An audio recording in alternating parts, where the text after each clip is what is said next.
اس کے لیے یہ بہترین مہینے گزر رہے، رجب، شعبان اینڈ رمضان.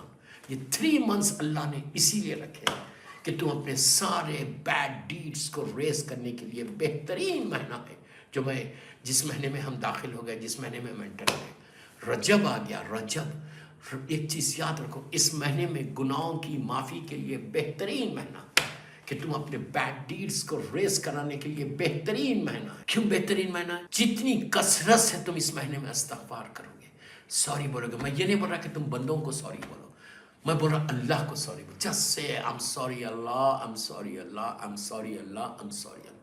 زبان پہ وہ استغفار کرو، اس لیے کہ تم سوری جب بولو گے تو تمہارا غرور ٹوٹے گا، اور غرور تمہارے بدترین گناہوں میں سے گناہ ہے. جتنی مرتبہ تم استغفار کرو گے تمہارا غرور ٹوٹتا جائے گا، ٹوٹتا جائے گا، ٹوٹتا جائے گا. اور اگر غرور ٹوٹ گیا تو پھر تم ویسے ہمبل بن جاؤ گے جیسے میرا مولا چاہتا ہے. اتنا ثواب، بہترین مہینہ آیا ہے رجب، اس سے بہتر کوئی مہینہ نہیں. تو میری خواہش ہے آپ سے کہ جتنا ہو سکے استغفار، کثرت سے استغفار کرنے سے رجب میں اللہ تمہارے سارے گناہوں کو معاف کر، سارے گناہوں کو. اور جب گناہ معاف ہو جائے، بیڈ ڈیڈز معاف ہو جائے، تو تمہاری دعائیں بھی قبول ہوں گی. تمہارے لائف کے جو آبسٹیکلز ہیں وہ آبسٹیکلز بھی دور، جو تمہارے لائف میں ہرڈلز ہیں وہ ہرڈلز بھی دور. رجب کو ضائع مت کر. اتنا اتنا اتنا اتنا کرم ہوتا ہے اس مہینے.